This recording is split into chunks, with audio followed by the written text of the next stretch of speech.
हरे कृष्णा कृष्ण कृष्ण हरे हरे, हरे रामा राम राम हरे हरे। हरे कृष्णा कृष्ण कृष्ण हरे हरे, हरे रामा राम राम हरे हरे।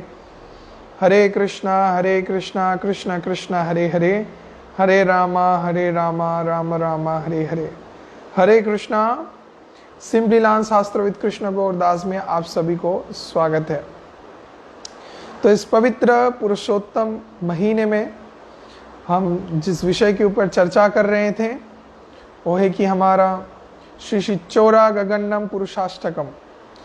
तो चौरा गगन्नम पुरुषाष्टकम के ऊपर हम जान रहे थे कि श्लोक में कितने सुंदर मनोरम तरीके से भगवान श्री कृष्ण के दिव्य चरित्र के बारे में बताया गया है, भगवान श्री कृष्ण के विभिन्न प्रकार के गुणों के बारे में बताया गया है। कितने मधुर है जिस रूप से वो अपने भक्त अपने चरण में आश्रित सभी जीवों के चित्त को हरण करते हैं, चोरी करते हैं और इस जगत में सबसे बड़े प्रसिद्ध चोर हैं।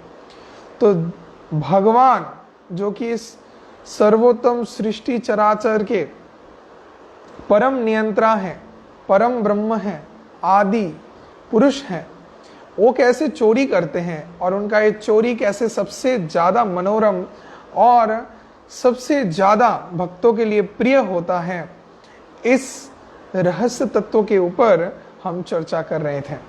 जहाँ पे जितने भी अष्टकम पद भगवान के ऊपर लिखे गए हैं उनमें से सर्वोत्तम मनोरम आकर्षणीय है श्री श्री चौरा गगन्नम पुरुषाष्टकम।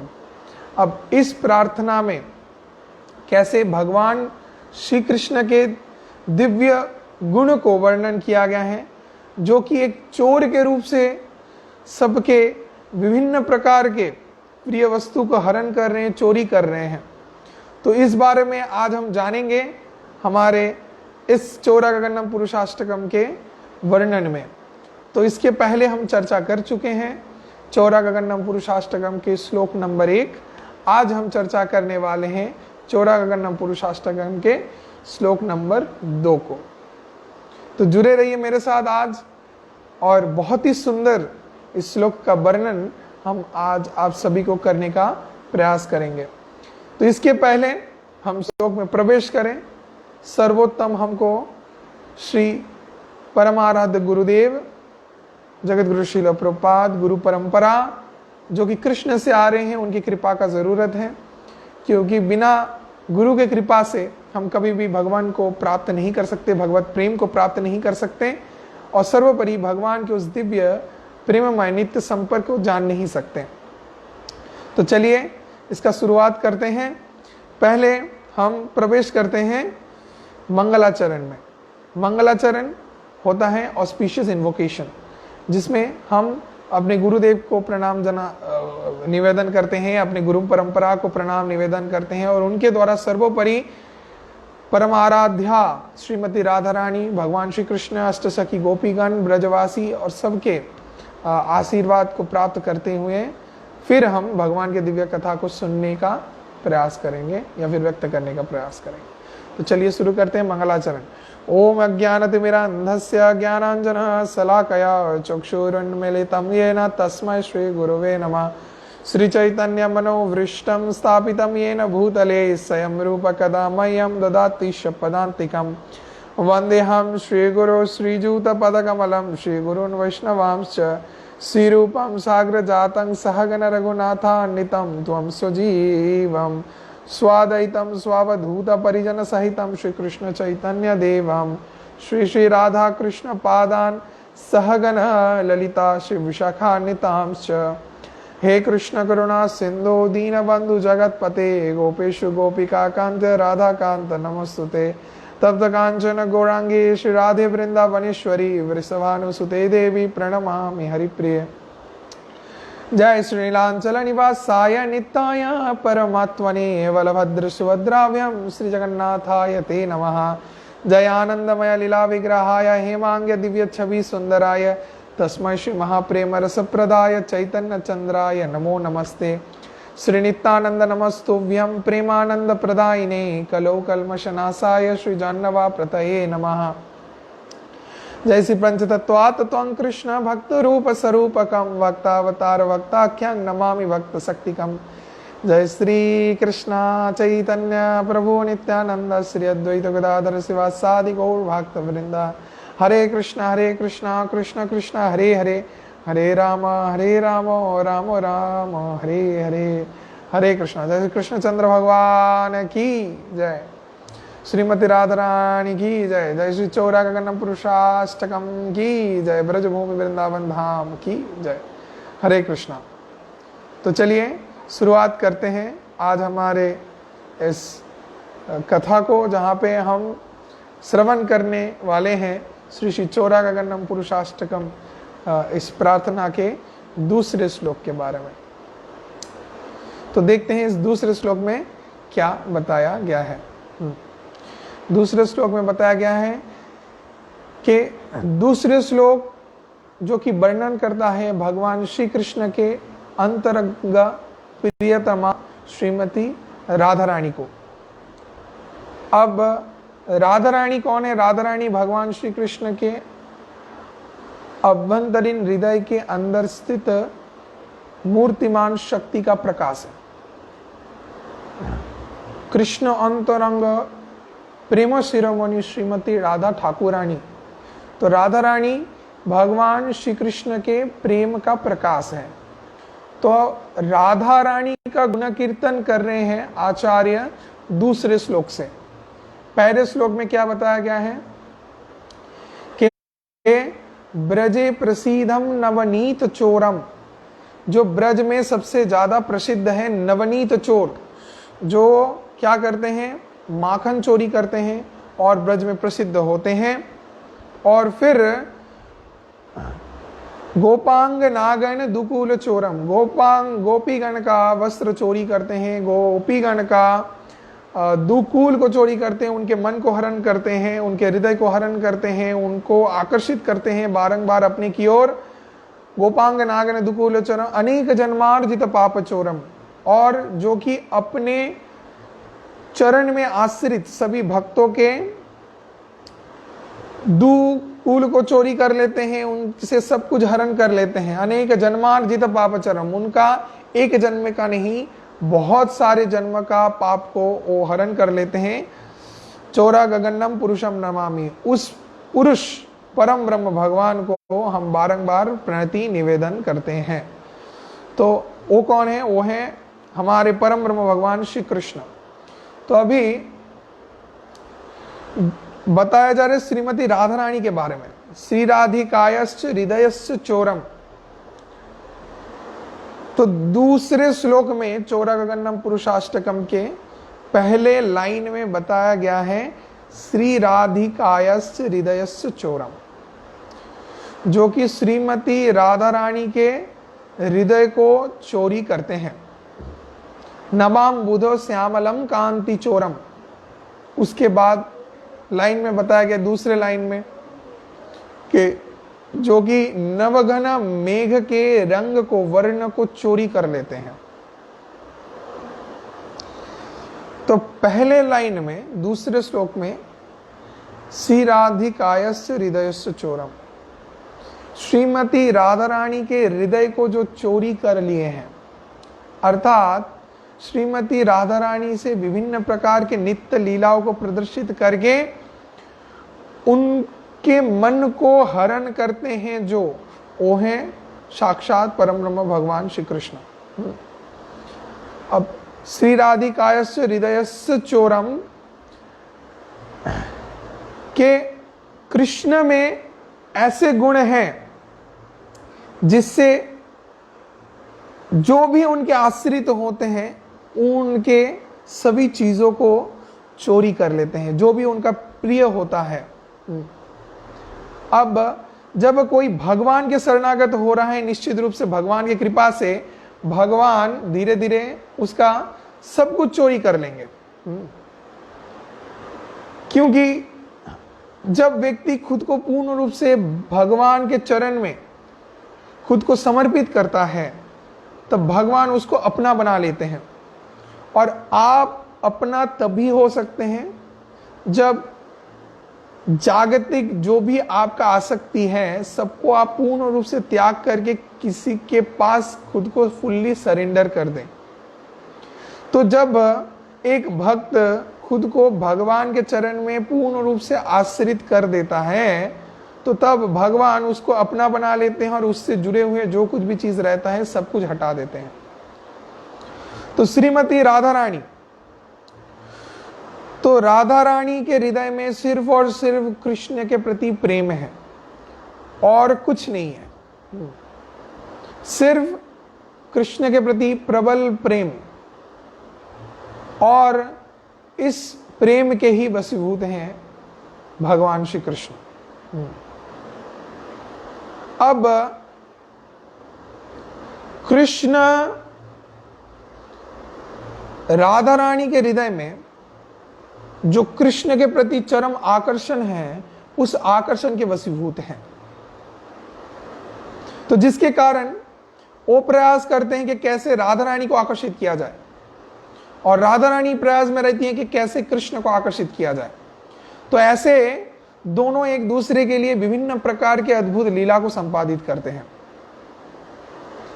अब एक दिन श्रीमती राधा रानी अपने गोपियों के साथ ब्रज में खेल रही थी।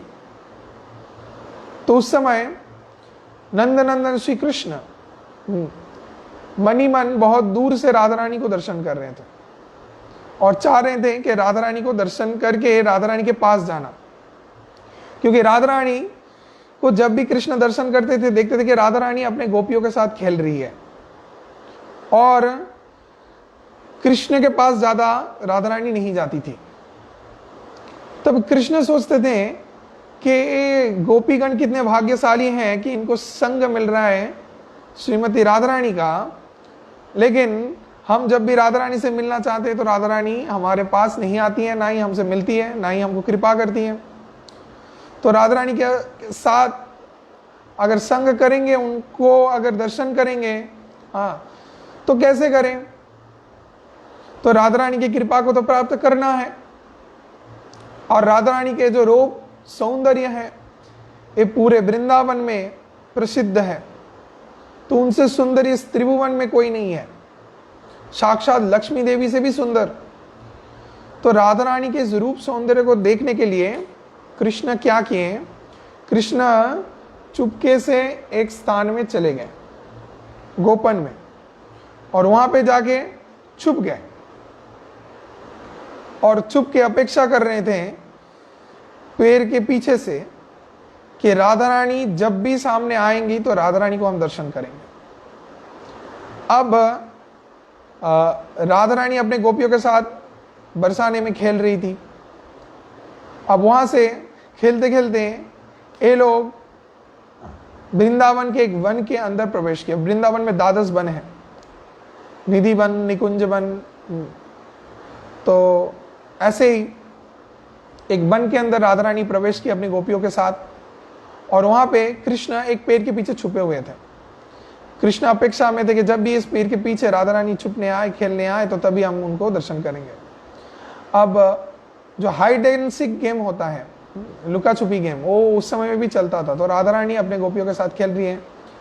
अब ललिता देवी उस समय ढूंढ रही थी कि जो लोग छुपे हैं वो लोग कहाँ हैं, एक एक करके।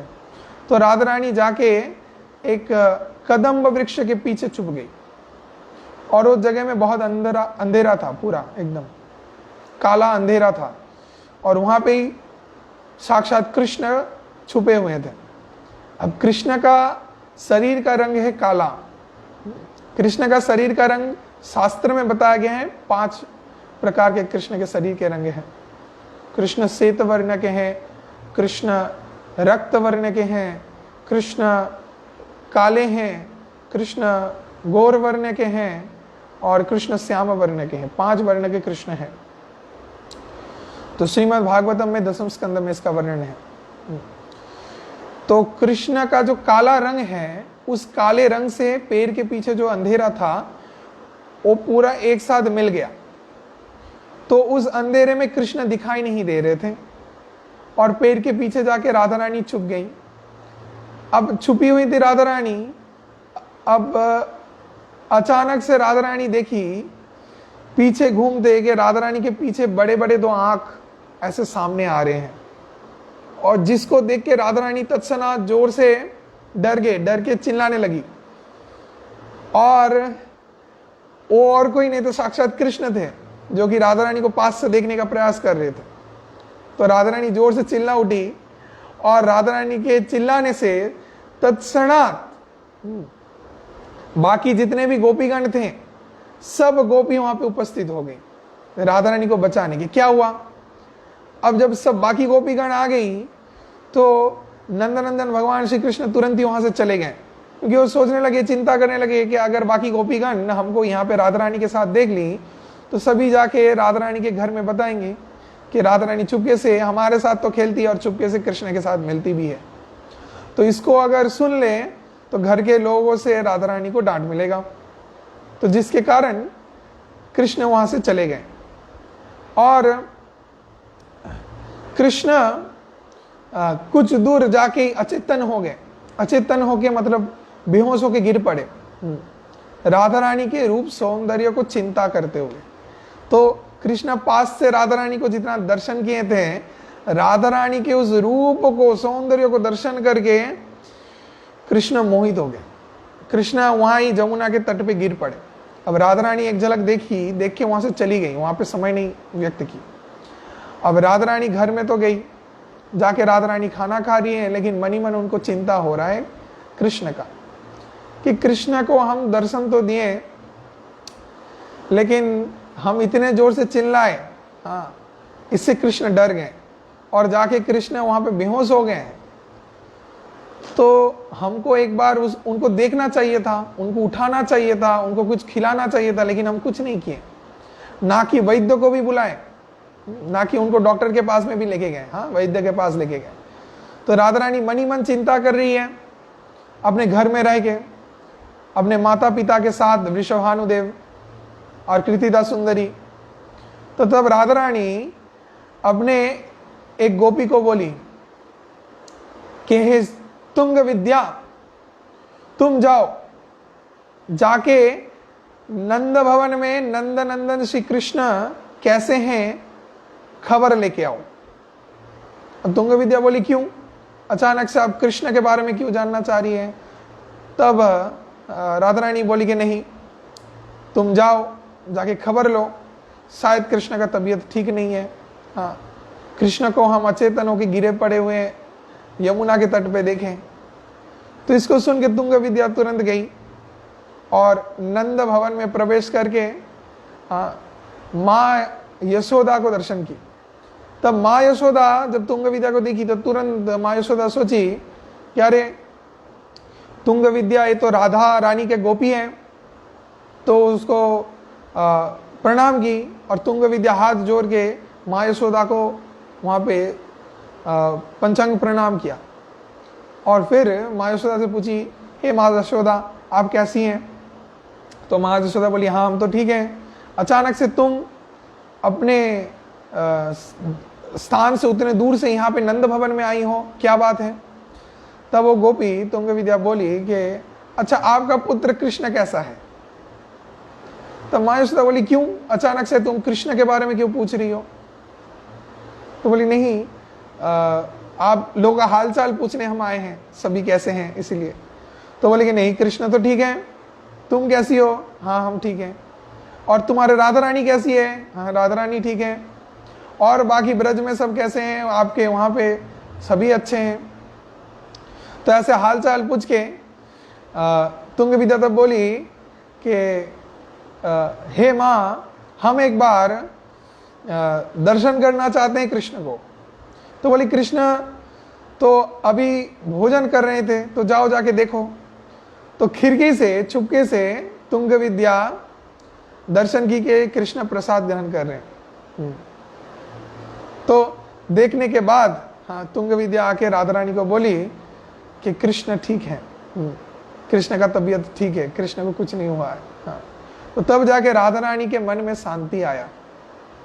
तो ऐसे बहुत सारे मनोरम लीलाएं राधा रानी और कृष्ण प्रदर्शित करते थे। तो कृष्ण कुछ ऐसे ऐसे कार्यों को करते थे जिससे और राधा रानी के चित्त को पूर्ण रूप से हरण कर लेते थे। तो जब कृष्ण विभिन्न प्रकार के बांसुरी शब्द ध्वनि करते थे तो उससे वो पूरे ब्रज को आकर्षित करते थे। उसमें से एक बांसुरी था वेणु, कर्षणैक सणे गोपी गोपीना श्री हस्तुनः। तो जब कर्षण करते थे, वेणु नाद करते थे, तो उनके बांसुरी के धुन को सिर्फ और सिर्फ श्रीमती राधा रानी सुन सकती थी। और राधा रानी उस बांसुरी के धुन को सुन के तुरंत ही पागल हो जाती थी, मोहित हो जाती थी, और राधा रानी खुद को पकड़ के नहीं रख सकती थी। तत्क्षणात राधा रानी दौड़ती थी, और वो जो निर्दिष्ट प्रकार के वेणु में राधा रानी के लिए जो राग कृष्ण प्रकट करते थे, सिर्फ और सिर्फ उस राग को राधा रानी ही सुन पाती थी और कोई नहीं। ना कि राधा रानी के घर के कोई, ना कि बाकी को भी कोई, ना कि कोई गोप सखागण, ना कि कोई दूसरे ब्रजवासी गण। हाँ, सिर्फ और सिर्फ राधा रानी सुन पाती थी कि कृष्ण पुकार रहे हैं। तो उस शब्द ध्वनि को सुन के तत्क्षणात राधा रानी चली जाती थी। यमुना तटना वंशी वटना, तुम ढूंढो मुझे गोपाल में, हो गैया तेरी। तुम ढूंढो मुझे गोपाल में, हो गैया तेरी। तो राधा रानी पागल ही नहीं हो जाती थी, पागल की तरह यहां वहां भटकते रहती थी और ढूंढती थी कि कृष्ण कहाँ है, कृष्ण कहाँ है, कृष्ण कहाँ है। और कृष्ण क्या करते थे? कृष्ण छुपे रहते थे। कृष्ण यमुना के तट पे छुपे रहते थे। कृष्ण कहीं पे कदम बटेर में बांसुरी बजाए और चुपके से गौर साकरी में चले गए। तो राधा रानी जब कदम बटेर में जाती हैं तो वहां पे कृष्ण नहीं मिलते हैं। तब राधा रानी चिंता में रहती है कि तब कृष्ण कहाँ है, कृष्ण अगर यहां नहीं है तो कृष्ण कहाँ पे है। फिर भी कृष्ण नहीं मिल रहे हैं। तो ऐसे कृष्ण बारंबार राधा रानी को व्याकुल कर देते थे और ऐसे कार्य को करते थे जिससे राधा रानी ना खा पाती थी, ना सो पाती थी, ना दूसरा कुछ चिंता कर पाती थी। राधा रानी जहां पे ये पौर्णमासी देवी के संगठन से, जहां पे कृष्ण की इच्छा अनुसार, योग माया के सृष्टि अनुसार राधा रानी का विवाह हुआ था। अब विवाह क्यों हुआ था इसके पीछे बहुत सारा रहस्य है। अब उतना डिटेल्स में अभी हम नहीं जा रहे हैं, तब मूल प्रसंग से हट जाएंगे, कभी इसके ऊपर पे भी हम डिटेल्स में बताएंगे। अब संक्षिप्त रूप में ये जो प्रेम है, ये प्रेम और भी गाढ़ा हो जाता है जब संबंध ऐसे अद्भुत हो, जिसमें बहुत सारे बाधाएं आए, कठिनाइयां आए। इसमें प्रेम में आनंद बहुत ज्यादा आता है। तो जिसको करने से क्या होता है कि दोनों बहुत दूर रहते हैं। जो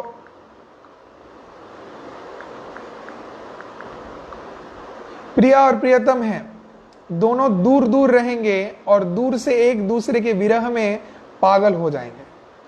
इसको बहुत खास माना गया है। तो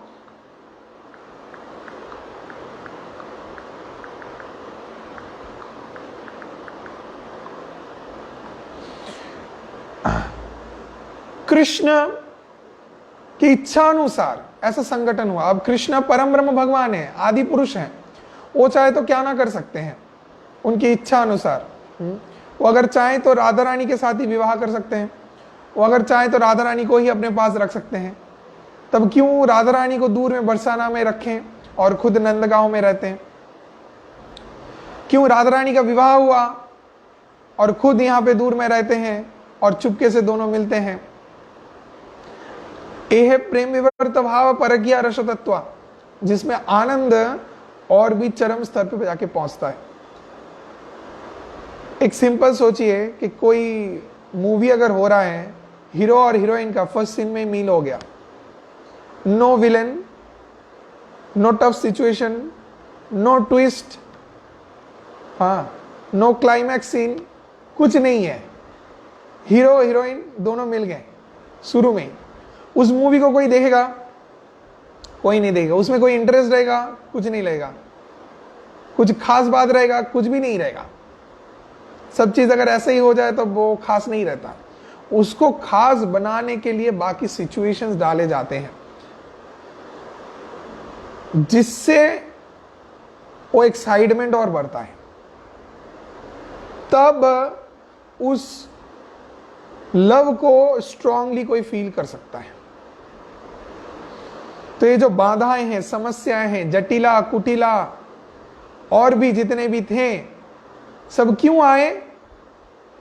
कि इस प्रेम को और भी सुंदर बनाने और भी मधुर बनाने, जिसके द्वारा भगवान श्री कृष्ण पूरे जगत को प्रेम का शिक्षा दें कि कैसे प्रेम को हम धारण कर सकते हैं।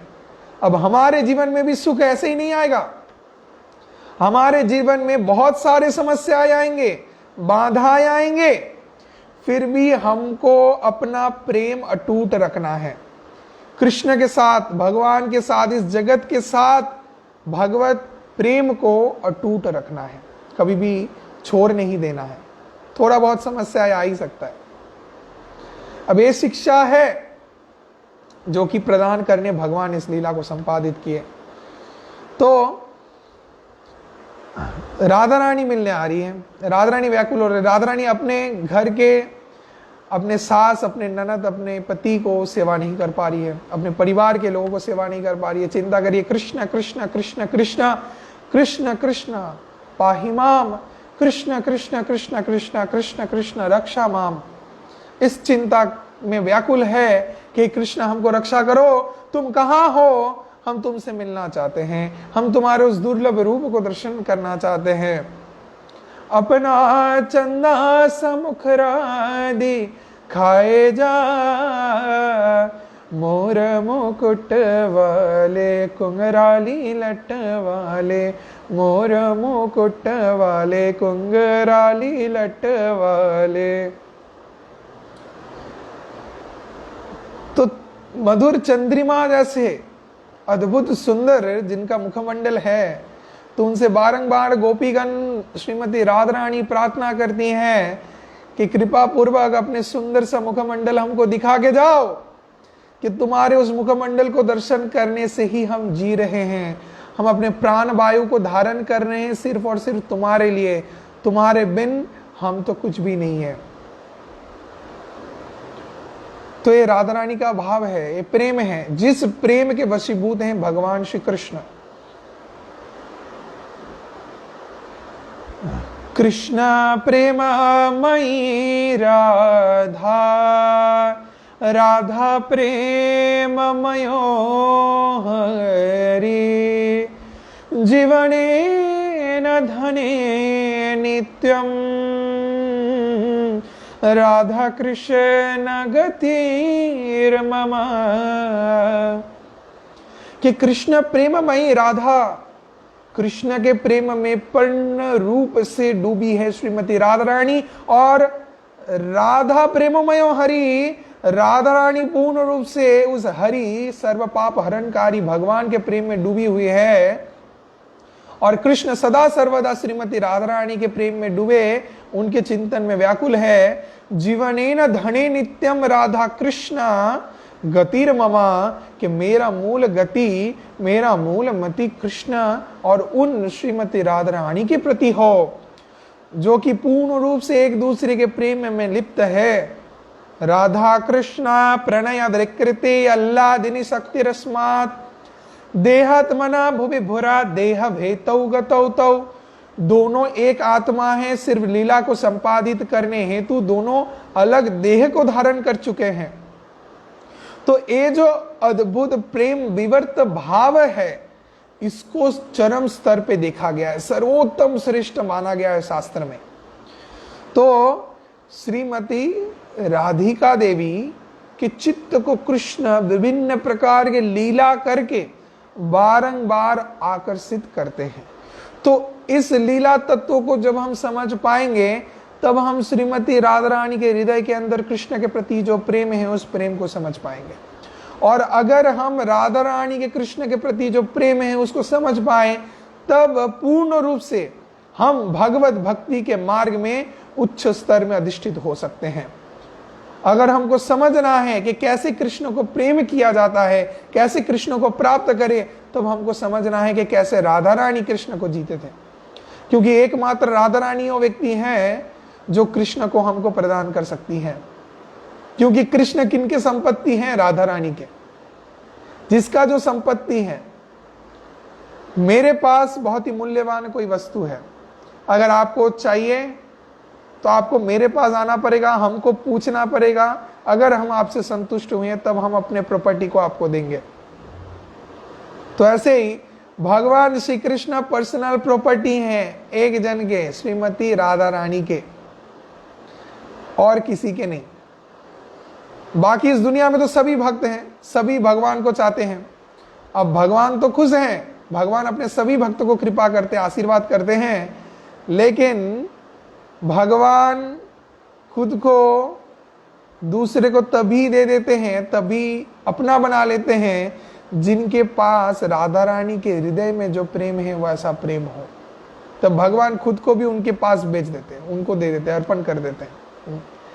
तो हमको चरम सिद्धि को अगर प्राप्त करना है, राधा रानी को समझना है, राधे राधे राधे, राधा रानी को जानना है। तो ये जो चौरा गगनम पुरुषाष्टकम है, इस पूरे चौरा गगनम पुरुषाष्टकम के राधा रानी के बारे में इस द्वितीय श्लोक में ही पर्टिकुलरली बताया गया है, बाकी स्थानों में नहीं। तो क्यों इतने संक्षिप्त रूप में बताया गया? क्योंकि राधा रानी का जो भाव है वो बहुत ही उच्च कोटि का है, इसको सभी समझ नहीं पाएंगे, जिसके कारण राधा रानी को संक्षिप्त रूप में बताया गया है। तो दूसरे श्लोक में पहले लाइन में क्या बताया जा रहा है? श्री राधिकायश्च हृदयस्य चोरम। तो कृष्ण कौन है? इस दुनिया के सबसे बड़े प्रसिद्ध चोर हैं, जो कि बड़े बड़े चीज सब चोरी करते हैं। उनसे बड़े चोर इस दुनिया में और दूसरा कोई नहीं है। तो वो जो चीज चोरी करते हैं उनमें से गिना जाने वाले और एक खास चीज है श्री राधिकायस्य हृदयस्य चोरम। तो पहले हम बोल चुके, पहले श्लोक में भगवान श्री कृष्ण क्या क्या चोरी करते हैं? ब्रजे प्रसीदम नवनीत चोरम, नवनीत चोरी करते हैं। गोपांग नागन दुकुल चोरम, गोपीगण के दुकुल को चोरी करते हैं, वस्त्र को चोरी करते हैं। और फिर जो उनके चरण में आश्रित रहते हैं उनका क्या करते हैं? अनेक जन्मार्जित पाप चोरम। तो जो भक्त भगवान के चरण में खुद को अर्पित कर देता है उनके जन्म जन्म के पाप को भगवान चोरी कर लेते हैं। तो वो सबसे बड़े चोर, चोरा गगनम पुरुषम नमामि, उस परम पुरुष जो सब के सब चीजों को चोरी करने वाले हैं, उनके इस चोरी के आइटम लिस्ट में और एक खास चीज है। वो चीज क्या है? वो है श्रीमती राधा रानी का हृदय। श्री राधिकायश्च हृदयश्च चोरम, जो श्रीमती राधा रानी के हृदय को चोरी कर लेते हैं। फिर क्या बताया गया है? नवाम बुधो श्यामलम कांति चोरम। अब हम श्लोक से देखते हैं कि क्या बताया गया है। नवाम बुधो श्यामलम कांति चोरम। अब इसका अर्थ क्या आता है? इसका अर्थ आ रहा है कि जहां पे जो नव जलधर मेघ है, अर्थात जो मेघ होता है, मेघ जब पानी को धारण करके रखता है तो तब उसका एक अलग ही सुंदर रंग होता है। बहुत सुंदर एक रंग होता है। तो उस सुंदर रंग को साक्षात भगवान श्री कृष्ण चोरी कर लेते हैं। नवम बुधो श्यामलम कांति चोरम। तो उस जलधर मेघ का जो श्याम वर्ण रंग आता है, उस रंग को कृष्ण चोरी करते हैं और अपने शरीर में लगा लेते हैं। इससे क्या होता है, कृष्ण का जो अंग कांति है वो श्याम वर्ण बन जाता है, जिसके लिए उसको श्याम सुंदर बोला गया। नव घन श्यामल, नव घन मेघ क्या जो वर्ण है, उस वर्ण को खुद चोरी करके अपने शरीर में डालने से खुद नवघन श्याम बन जा रहे हैं। तो भगवान प्रकृति से जो उनका सृष्ट है वो आदि पुरुष हैं, और पुरुष के सृष्ट प्रकृति, तो उस प्रकृति से भी चीज को चोरी करके अपने में ग्रहण कर रहे हैं। नवाम बुध श्यामलम कांति चोरम, उसको धारण करके अपने कांति को श्यामल वर्ण, श्याम वर्ण में कर रहे हैं। फिर क्या बताया गया है कि पदाश्रितानांश समस्त चोरम, पदाश्रितानांश समस्त चोरम, इसका अर्थ होता है जो भी भगवान के पद में, भगवान के दो चरण में आश्रय को ग्रहण करता है, उनका क्या करते हैं, समस्त चोरम, सब कुछ चोरी कर लेते हैं।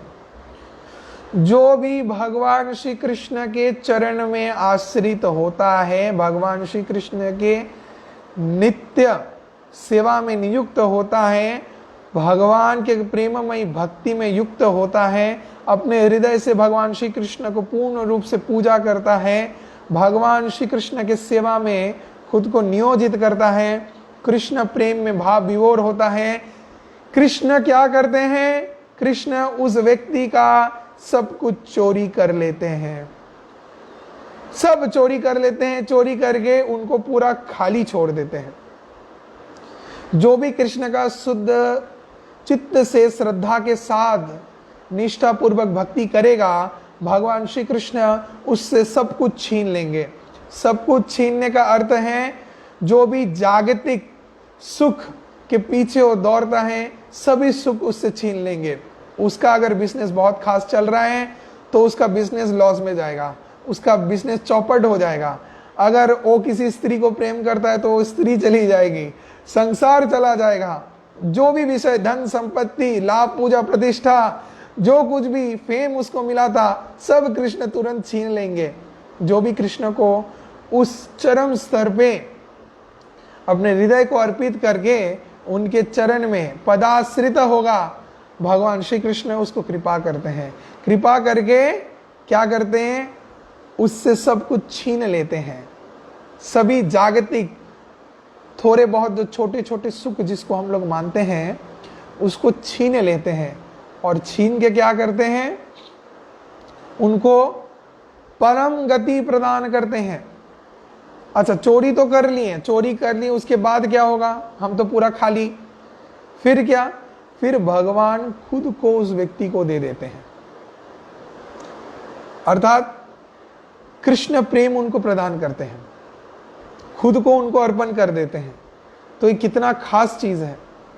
तो अगर आपको कृष्ण को प्राप्त करना है जब, तब आपको इस पूर्ण लक्ष्य में स्थिर रहना चाहिए कि कृष्ण भक्ति में उतरेंगे। मतलब ही क्या है, कृष्ण सब कुछ छीन लेने वाले हैं और हमको कुछ नहीं मिलेगा इस जगत का।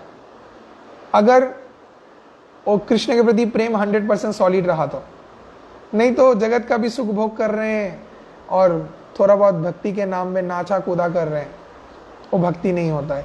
अगर सच्ची में प्रकृति रूप से भगवान को प्रेम करेंगे तो भगवान आपसे सब कुछ छीन लेंगे। जैसे एक सन्यासी होते हैं, जैसे एक ब्रह्मचारी होते हैं, उनका अपना बोल के कुछ नहीं होता। उनका घर परिवार, गाड़ी, बैंक बैलेंस, सुख सुविधा, सब कुछ कृष्ण छीन लेते हैं।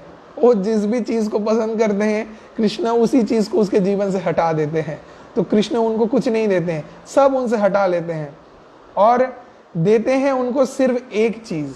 वो क्या है, खुद को, कृष्ण खुद को उनको दे देते हैं।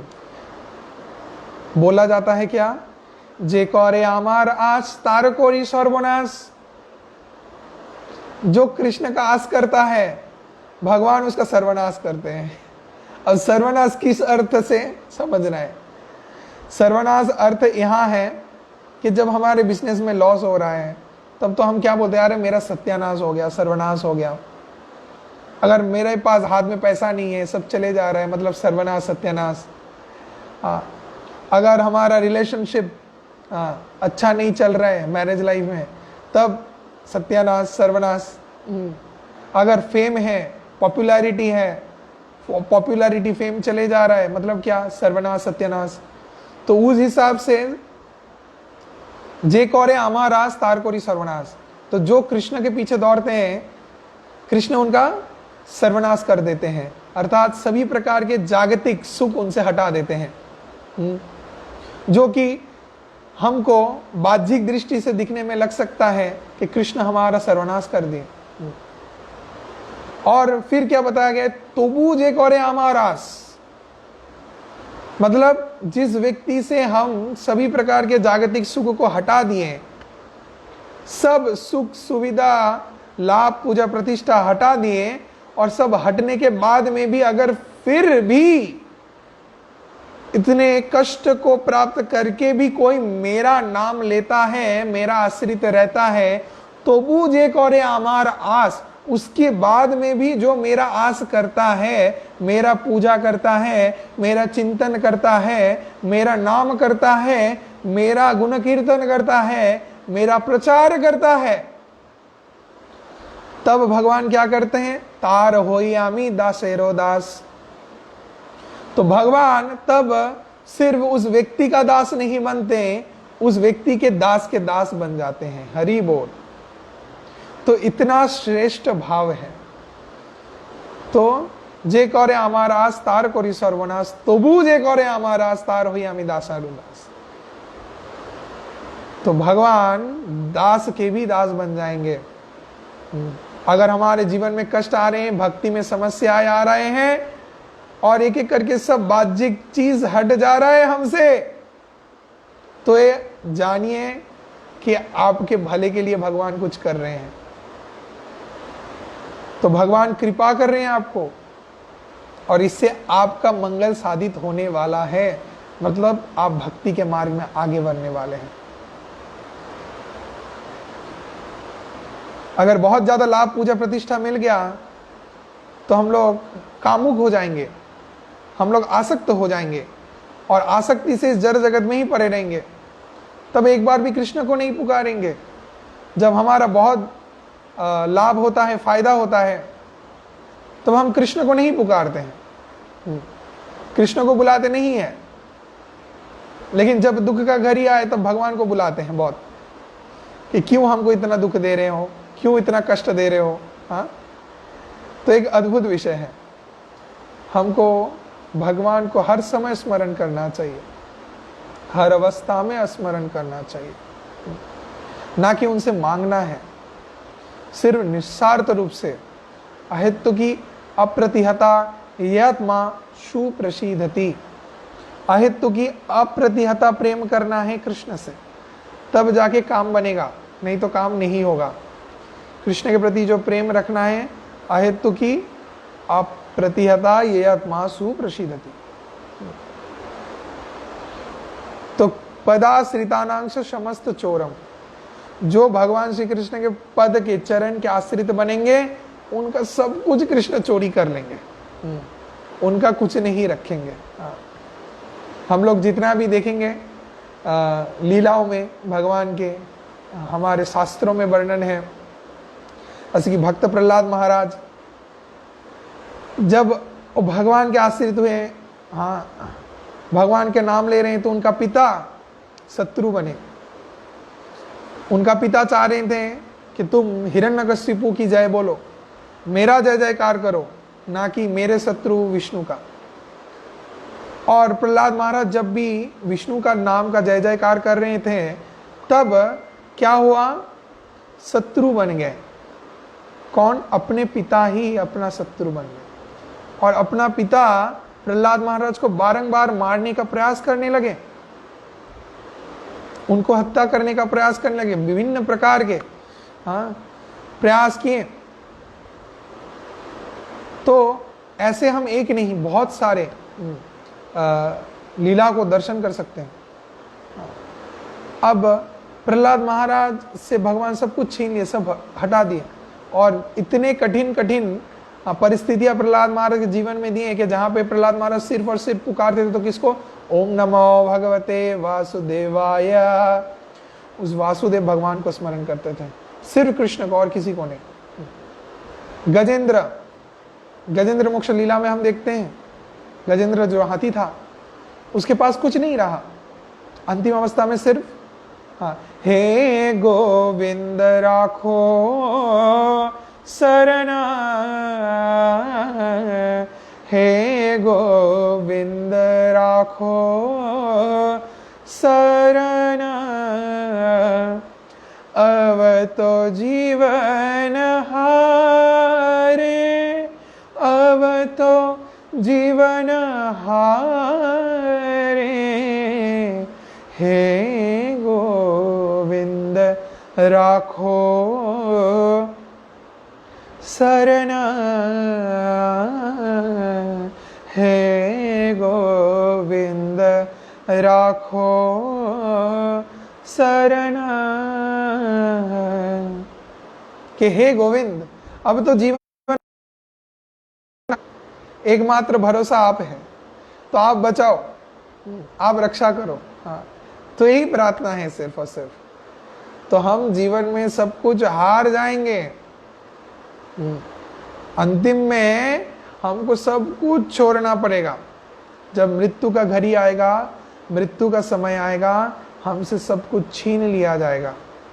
अगर हम अभी से आसक्ति नहीं छोड़ेंगे तो एक समय आएगा जब जोर जबरदस्ती सब कुछ छीन लिया जाएगा। तब कुछ कर पाएंगे? कुछ भी नहीं कर पाएंगे, हम कुछ भी कर नहीं सकते हम। तो अगर आसक्ति अभी से कम रहा तो तब हमारे पास कुछ भी रहा वो अगर चले जाए तो हमको दुख नहीं होगा। तो इसीलिए भगवत भक्ति ही एकमात्र वो रास्ता है जो हमको परम शांति को प्रदान कर सकता है। तो प्रदासितानांश समस्त चोरम, जो भक्त भगवान के चरण में शरणागत होते हैं, भगवान उनके सब चीज को चोरी कर लेते हैं। उनके पाप तो चोरी करते ही हैं और इसको छोड़ के भी इस जड़ जगत में जागतिक जो कुछ भी सुख उनको मिलता है सब कुछ भगवान चोरी कर लेते हैं। प्रदाश्रितानांश समस्त चोरम, सब कुछ जो चोरी करते हैं। उसके बाद क्या है बोला गया है? चोरा गगनम पुरुषम नमामि, जो सबसे इस दुनिया का बड़ा चोर है, टॉप मोस्ट बॉस भगवान श्री कृष्ण, जो कि चोरों में क्या है? चोरा अग्रगण्यम। अगर संस्कृत है इसको अगर तोड़ेंगे, चोरा अग्रगण्यम, चोरा अग्रगण्यम, चोरा गगण्यम, चोरा अग्रगण्यम। चोर मतलब जो चोरी करते हैं, थीफ। अग्रगण्यम जो उनमें फर्स्ट आता है, जो चोरों के रेस में फर्स्ट आता है, फर्स्ट क्लास चोर। वो चोर जो कि माखन चोरी करके माखन चोर के नाम से दुनिया में प्रसिद्ध होते हैं। और अगर कोई जड़ जगत के जागतिक व्यक्ति चोरी करें, वो प्रसिद्ध होंगे। क्या होंगे? वो बदनाम हो जाएंगे, वो पिटाई मिलेगा उनको, वो जेल में जाएंगे अगर चोरी करते हैं तो। लेकिन भगवान करते हैं तो श्रेष्ठ है। क्यों है? क्योंकि वो भगवान है। क्योंकि जो रख रहे हैं वो उनका ही प्रॉपर्टी है और अपने प्रॉपर्टी को खुद ले रहे हैं। अगर आपका बाइक है, आप बाहर में पार्किंग करके रखे हैं, खुद जाके बाइक को लेके छुपा के लेके जा रहे हैं, तो आपका खुद का प्रॉपर्टी हुआ। आप अपने खुद के प्रॉपर्टी को खुद ले रहे हैं, ये कोई चोरी नहीं है, इसको चोरी नहीं मानते। अगर आप दूसरे के चीज को ले रहे हैं बिना उनसे मांगे, बिना उनके परमिशन के अपना बना ले रहे हैं, तब ये चोरी होता है। अब कृष्ण का सब कुछ है, पूरा दुनिया। ईश्वरः परम कृष्ण सच्चिदानंद विग्रह अनादिरादि गोविंद सर्व कारण कारणम, सभी कारणों के कारण, मूल आदि परम ब्रह्म भगवान, सब कुछ उनका है।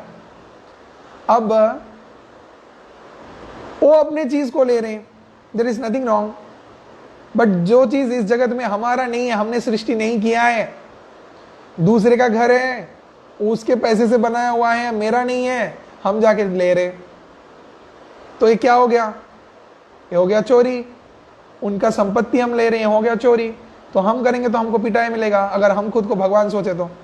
लेकिन भगवान करेंगे तो उसके लिए भगवान का गुण कीर्तन होगा, महिमान्वित तो होंगे भगवान। एक खासियत है, इसके लिए कभी भी कोई भी इंसान कभी भगवान नहीं हो सकता। Know always. कोई इंसान अगर आपको बोलता है कि मैं भगवान हूं, अहम ब्रह्मास्मि, बोलते हैं ना बहुत लोग, शायद आप लोग सुने होंगे, शायद इसका अर्थ भी बहुत लोग नहीं जानते हैं। बहुत लोग आप लोग सुने होंगे कि बोलते हैं अहम ब्रह्मास्मि। अब आप लोग सोचते हैं कि क्या बोल रहे हैं भाई, वो बोल रहा है खुद को अहम ब्रह्मास्मि, अहम खुद ब्रह्मा है, हम खुद भगवान है, हम ब्रह्म है। तो जो व्यक्ति खुद को भगवान बोलता है वो 1 नंबर का 2 नंबर इंसान है, पूरा डुप्लीकेट है। No this. कभी भी कोई इंसान भगवान नहीं हो सकता। हाँ, हम हो सकते हैं भगवान के दास, हम भगवान के दास हो सकते हैं, लेकिन हम भगवान कभी भी नहीं हो सकते। No this clearly, this is shastra saying. कोई भी इंसान कभी भगवान नहीं बन सकता, वो भगवान का दास बन सकता है। भगवान का दास बन के भगवान का सेवा कर सकता है और भगवान के नाम का प्रचार कर सकता है, लेकिन वो कभी भी भगवान नहीं बन सकता। इस सभी धर्मों में बताया गया है, सभी धर्मों में जो मूल है, जो आदि है, जो एक जन है, उनके समान कोई नहीं बन सकता। हालांकि उनके दिए हुए आदेश को पालन करने के द्वारा हमको कुछ खास उनके कृपा मिल सकता है। वो जो सुप्रीम है उनका कृपा हमको मिल सकता है, लेकिन हम कभी उस जगह में पहुंच नहीं सकते, हम कभी वो नहीं बन सकते। अगर सोचिए इंसान ही भगवान बन गया तब तो सब काम हो गया, राइट? तब और भगवान का क्या जरूरत है? सब तो इंसान के चाहने मात्र से ही सब काम बन जाएगा, चुटकी में सब कुछ बन जाएगा, राइट?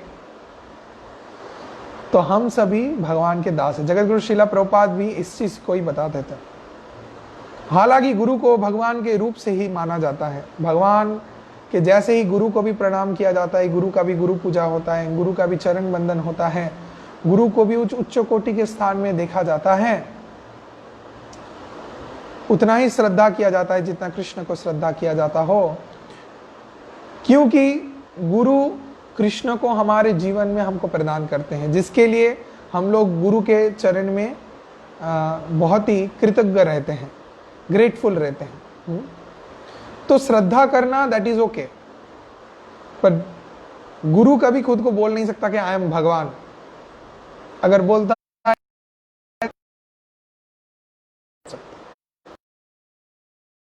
ही यहां पर भी प्रकृत भगवान के भगवत भक्ति करेगा, भगवान सब कुछ उससे छीन लेंगे, और सब कुछ छीन लेने के बाद में भी वो भगवान को कभी छोड़ेगा नहीं। एक खासियत है, चाहे वो खाने पाए ना खाने पाए, कैसे भी उसका जीवन चले, लेकिन वो भगवान को कभी नहीं छोड़ेगा। और हमारे जीवन में क्या होता है, थोड़ा हमको दुख दर्द कष्ट मिलता है तो हम भगवान को भूल जाते हैं। अगर दांत में दर्द हुआ, अरे बाप रे बाप दर्द हो रहा है, क्या भगवान आप हमको इतना कष्ट दिए, कल से पूजा बंद, कल से जप करना बंद, आपका दर्शन बंद, क्लास सुनना बंद, साधु संग करना बंद, क्या मेरा बिजनेस में इतना बड़ा लॉस हो गया। आपके लिए जप करते हैं, आपके लिए कृष्ण कथा सुनते हैं, और आप हमारा इतना बड़ा लॉस कर दिए, कल से और कथा ही नहीं सुनेंगे आपका, कल से पूजा पाठ ही नहीं करेंगे आपका। ऐसे मंद बुद्धि को कभी भी अपने अंदर नहीं लाना है। जो कुछ भी मिल रहा है हमको अपने कर्म का फल मिल रहा है। प्रारब्ध अप्रारब्ध कूटम बीजम पहले हम बोल चुके हैं। तो ये सब सूक्ष्म चीज है। जो बड़ा मिलने का था भगवान के चरण में आश्रित हैं तो छोटे रूप से मिल रहा है। तो इसलिए जो भी है संतुष्ट रहिए, कभी भी भगवान को मत भूलिए। ये मूल विषय है, इसको अच्छे से करना है। तो अगर आप सही में भगवत भक्ति कर रहे हैं, भक्ति के मार्ग में जुड़े हुए हैं, आगे बढ़ रहे हैं, पदाश्रितानांश समस्त चोरम चोरा गगन्नम पुरुषम नमामि, तो भगवान उस पदाश्रित जो भगवान के चरण में आश्रित हैं उसका सब कुछ चोरी कर लेते हैं।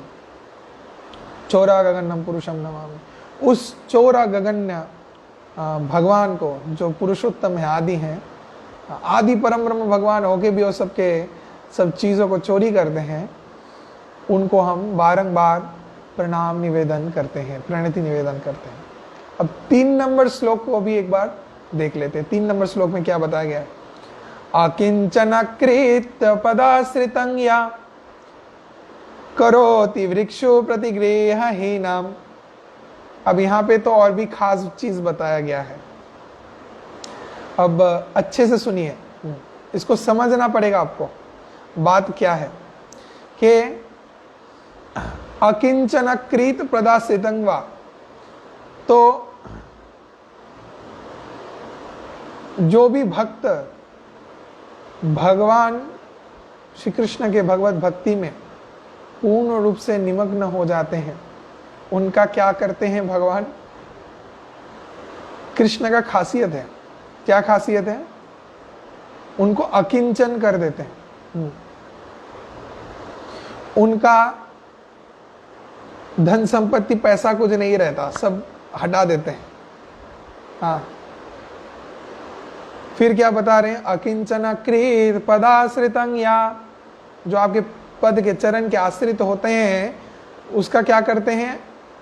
धन संपत्ति हटा के उसको अकिंचन कर देते, दीनहीन कर देते हैं। करोति भिक्षु, क्या करते हैं? पैसा हटा के उसको भिक्षु कर देते हैं, गरीब भिक्षुक बना देते हैं, भिखारी बना देते हैं। प्रतिगृहहीनम्, जो घर का मालिक है उसको गृहहीन कर देते हैं। जिसका बहुत बड़ा प्रॉपर्टी है, अपना घर है, उसका घर उसका ही नहीं रहेगा, उसको घर से बाहर निकाल देते हैं और उसको गृहहीनम् कर देते हैं। गृहहीन, वो दर दर भटकते रहता है रास्तों में, दर दर भटकता रहता है। दर दर भटकते हम यूं हुए बावरे, तेरे भी न जाए कहाँ वो सावरे।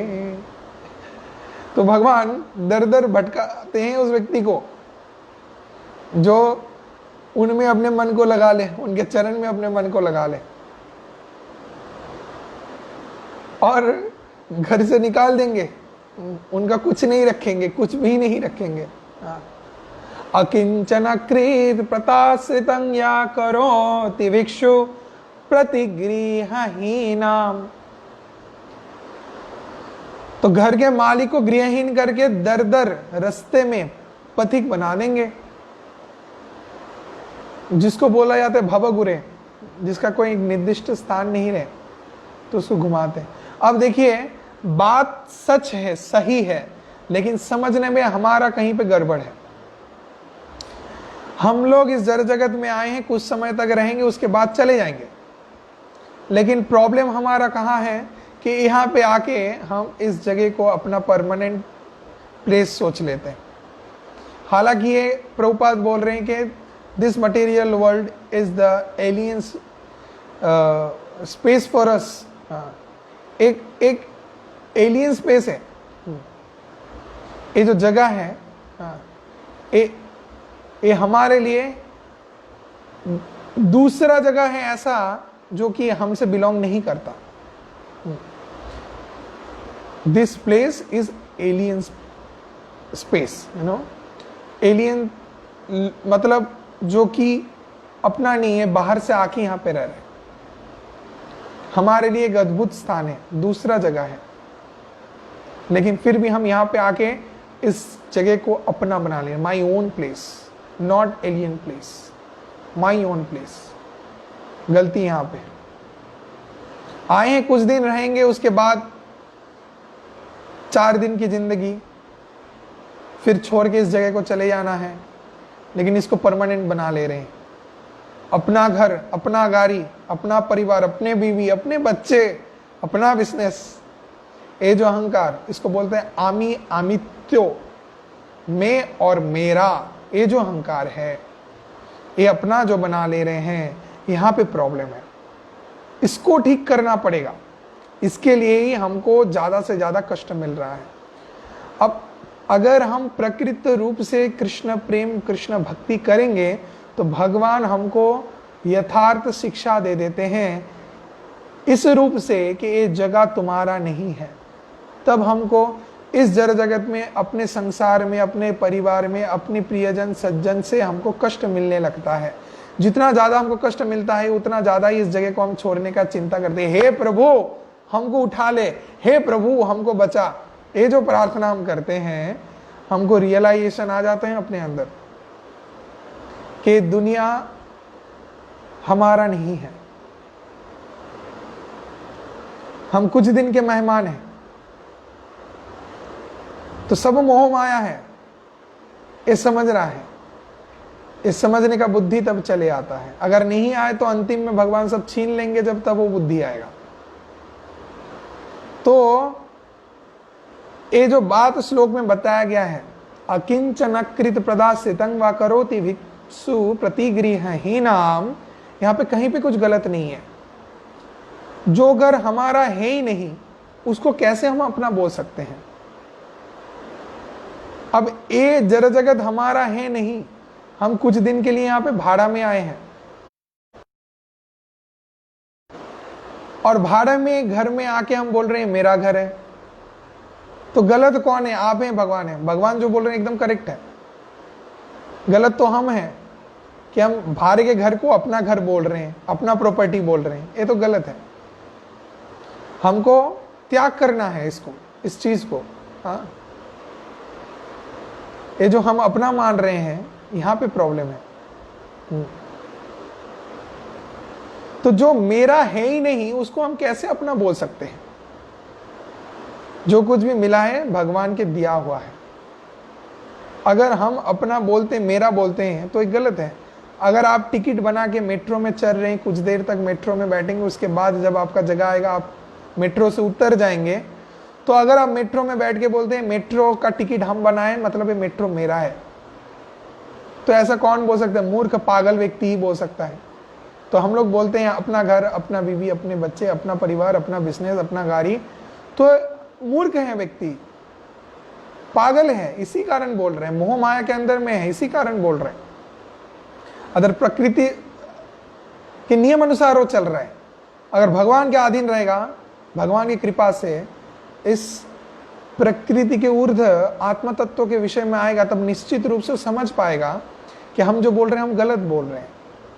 There is nothing mine or related with this body, and I am not this body. I am spirit soul. और स्पिरिट सोल ना ही कुछ लेके आया, ना ही कुछ लेके जाएगा। सो कौन सा मेरा है, कौन सा तुम्हारा है? क्लियर? तो शास्त्र जो बोल रहा है 100% क्लियर। देखिए यहाँ पर भी हम प्रूव कर दिए।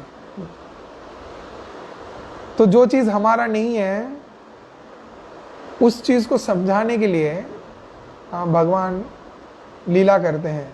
तो जब हम भगवान के भगवत भक्ति में आते हैं, हमारा बुद्धि भगवान खोल देते हैं। ददामि बुद्धि योगम तम तेने माम उपयांति ते। तब भगवान बुद्धि दे देते हैं, बुद्धि खोल देते हैं, और जब बुद्धि खुल जाता है तब हम समझ जाते हैं कि दुनिया हमारा नहीं है। और तब उसको क्या करते हैं भगवान? भिक्षुक बना देते हैं। अर्थात जड़ जगत में जो कुछ भी उसको दिया गया है, जिसको बहुत अपना अपना अपना अपना मानता है, वो सब भगवान छीन लेते हैं और उसको भिक्षुक बना के रास्ते में छोड़ देते। गृहहीनम, घर के बिना रखते हैं उसको। प्रति गृहहीनम, उसका धन संपत्ति, स्त्री, घर, परिवार, बिजनेस, सब कुछ भगवान छीन लेते हैं। और गृहहीन करके रास्ते के भिक्षुक बना देते हैं। और इसके बाद क्या बोल रहे हैं, किन्ना प्रभीषण चौर इद्रिक दृष्टा सुतोपा न जगत्रयपि। किन्ना प्रहो भीषण चौर इद्रिक, बोल रहे हैं कि ऐसा चोर हम कभी भी देखे नहीं है। किन्ना प्रहो भीषण चोर, ऐसे भीषण विभत्स चोर, इद्रिक, ऐसा कभी भी नहीं देखे हैं। अर्थात कृष्ण को बोल रहे हैं कि कृष्ण जैसे चोरी करते हैं, हाँ, ऐसे चोरी करना और कोई नहीं करता है। ऐसा कभी भी किसी चोर को नहीं देखे दुनिया में, जो उनके आश्रित होता है। हाँ, अगर कोई व्यक्ति आपका आश्रित होता है, आपके बात सुनता है, आप क्या करोगे, प्यार से उसको थोड़ा बहुत कुछ चीज उपहार में दोगे, ना कि उसे सब छीन लोगे। लेकिन कृष्ण क्या है, जो कृष्ण के बात सुनते हैं, कृष्ण के भक्ति करते हैं, कृष्ण के चरण के आश्रित होते हैं, कृष्ण उनका ही सब कुछ छीन लेते हैं और उनको भिक्षुक बना के रास्ते रास्ते दर दर घुमाते हैं। तो यहां पे इस चोरा गगन पुरुषाष्टकम में वर्णन ऐसा आता है कि ऐसा चोर हम कभी भी ना देखे हैं, ना जिनके बारे में सुने हैं, जो कि अपने ही चरण में अगर कोई आश्रित हो तो उनका सब कुछ हरण करके उनको भिक्षुक बना के दर दर भटकाते हैं। किन्ना प्रभु भीषण चोर इद्रिक, ऐसा कभी देखे भी नहीं है, सुने भी नहीं है। ऐसा चोर कभी नहीं देखे। चोर देखे हैं जो कि थोड़ा बहुत चीज चोरी करता है, लेकिन ऐसा चोर, खास चोर, कृष्ण के जैसे चोर कभी नहीं देखे। दृष्टा सुतोपा न मया कदापि, ऐसे भीषण चोर कभी दृष्ट मतलब देखे नहीं है, श्रुतोवा कभी सुने भी नहीं है, मया कदापि हम कभी भी किन्ना प्रभो भीषण चोर इद्रिक, ऐसे भीषण भयंकर चोर को क्या किए, कभी किन्ना प्रभो भीषण चोर इद्रिक दृष्ट सुतोवा, दृष्ट कभी देखे भी नहीं, सुतोवा कभी सुने भी नहीं, न मया कदापि हम कभी भी देखे भी नहीं है, सुने भी नहीं है। हाँ? तो कितना अद्भुत है, कृष्ण का एक खासियत है। तो जो दूसरा श्लोक और तीसरा श्लोक, इन दोनों के बारे में आज हम जाने। तो जो दूसरा श्लोक है वहां पे हम क्या जाने, श्री राधिकायश्च हृदयस्य चोरम, कि भगवान श्री कृष्ण जो कि सबसे बड़े चोर है, चोरागगनम पुरुष है, आदि पुरुष, तो क्या करते हैं, श्री राधिका के हृदय को चोरी करते हैं। नवाम्बुध श्यामलम कांति चोरम, जो नवगण जलधर मेघ का जो श्याम वर्ण है उसको चोरी करते हैं, अपने देह के कांति को उस रूप से प्रकट करते हैं। और फिर पदाश्रिता नाम समस्त्र चोरम, जो कि अपने चरण में आश्रित, हाँ, कोई भी भक्त उनका समस्त्र चोरम, सब कुछ चोरी कर लेते हैं, धन यन लाभ पूजा प्रतिष्ठा सब कुछ चोरी कर लेते हैं। चोरा गगनम पुरुषम नमामि, उस चोरों में अग्रगण्य भगवान को हम प्रणाम करते। फिर तीसरे श्लोक में क्या बताया गया है, चोरा गगनम पुरुषाष्टकम के पहले लाइन में बोला जा रहे हैं, अकिंचनकृत पदाश्रितं वा, कि जो भी भगवान के चरण में पदाश्रित होता है उसको अकिंचन कर देते हैं, भगवान गरीब बना देते हैं और उनसे क्या करते हैं, सब कुछ छीन लेते हैं। अकिंचन करने का अर्थ होता है उनके स्त्री पुत्र सभी प्रकार के जागतिक आसक्ति, पैसा, सम्मान, घर, हाँ, करोति वृक्षु, तीसरे श्लोक में दूसरे लाइन में करोति वृक्षु प्रतिगृहहीनाम, उसको भिक्षुक बना देते हैं, गरीब बना देते हैं, भिखारी बना देते हैं, गृहहीनाम, गृहहीन बना देते हैं, घर नहीं रहता, उसको दर दर भटकता रहता है रस्तों में। तीसरे श्लोक में चौथे लाइन में बोल रहे क्या, किन्ना प्रहो भीषण चौरैद्रिक, के कहां ऐसे भीषण चोर है,